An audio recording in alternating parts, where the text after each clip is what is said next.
Abhaya Sutra. It is the sutra of transcendence.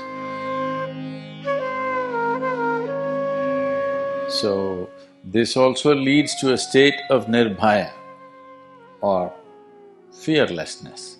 If you are not so physical, there is not much fear in you. The Devi Sutra is more like a protection.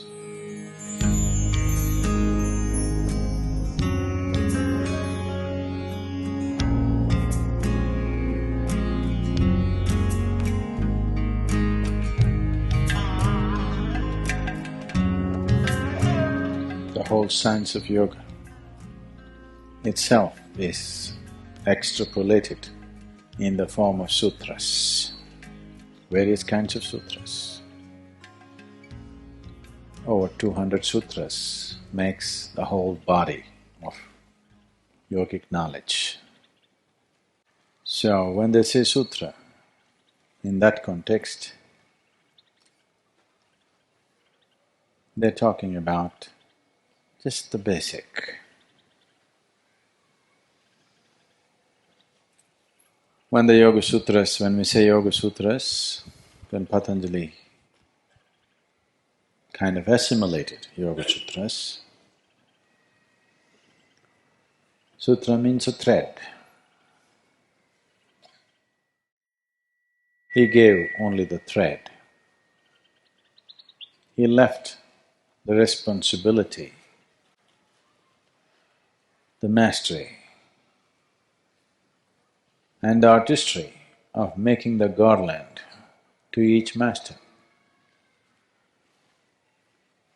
The sutra is same, the thread is same, but what kind of garland you make out of it is different.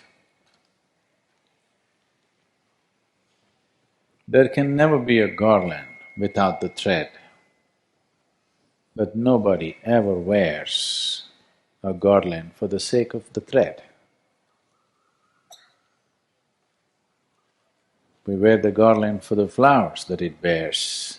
You can put flowers on it, you can put beads on it, you can put pearls on it, you could put diamonds on it. But without the thread, there is no garland. But you never wear the garland for the sake of the thread. Thread is vital, but that's not it is not a purpose by itself, it's not a goal by itself. So, we found many other ways to use the thread. You have heard of Mangal Sutra? You tied one? Okay.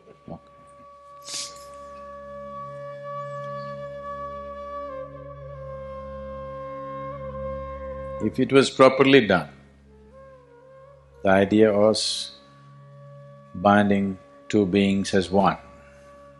That was the idea. Today it's just become a ritual, that's different.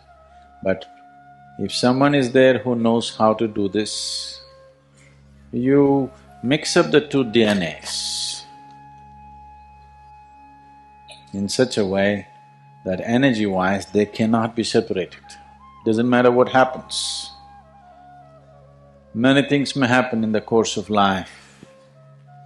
You may quarrel over big things, you may quarrel over petty things, but you cannot separate because the energies are bound in a certain way. You have to tear yourself apart, that's the only way you can go. It's not like shedding your clothes, it's like peeling your skin off.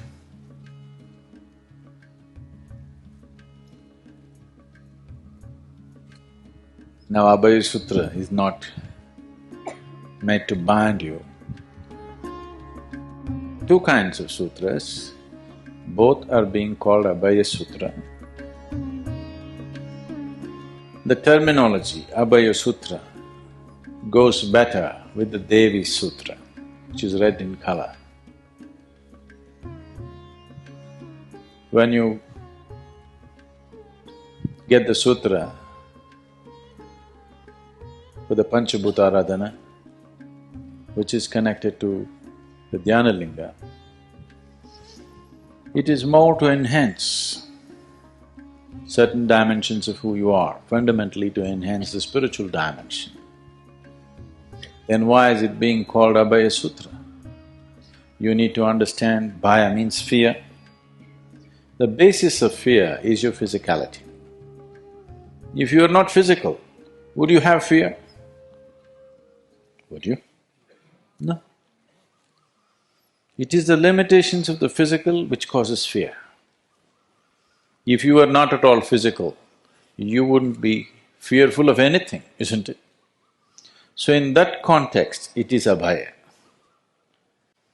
But essentially, it is the sutra of transcendence. But we did not want to use too many names. You'll get confused, you know. So, this also leads to a state of nirbhaya or fearlessness. We can call this Nirbhaya Sutra, that is Abhaya Sutra. That is more like a protection. This is to enhance the spiritual dimension of who you are so that you become less physical. If you're not so physical, there's not much fear in you. So the Devi Sutra is more like a protection. There are two ways to be free of thieves. If you're always afraid a burglar may come into your house and steal, one way is to put a guard outside. Another way is not to have anything and nobody will come.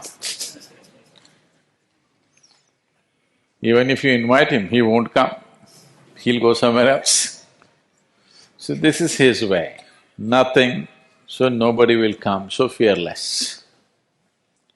There, you want to put a guard, you still have stuff, you want a guard. I see many hands which have both, that's good.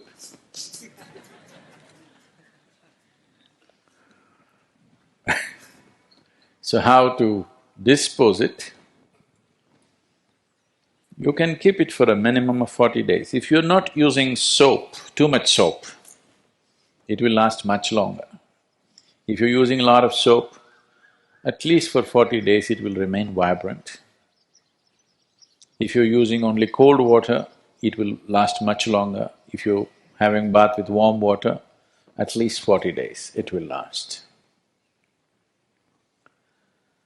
It is… if the thread maintains its tenacity, then it will maintain the energy. So somewhere between 40 to 60 days, if it's just become a thread, there's no point wearing thread and walking around. So you can take it off and put it somewhere where it'll disintegrate easily. Usually the tradition is to dig a small hole near a plant and put it because it gets watered and within 3 days it will be gone. It should not get into somebody else's hands, that's important.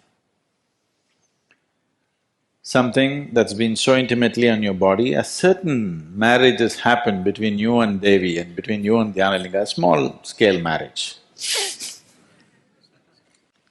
When that has happened, it's best that it should not get into somebody else's hands. If they know how to use it, they can finger you. So you must always bury it. If you don't have a place to bury, you must burn it. You can burn it, take the ash and smear it on your body from your Vishuddhi down.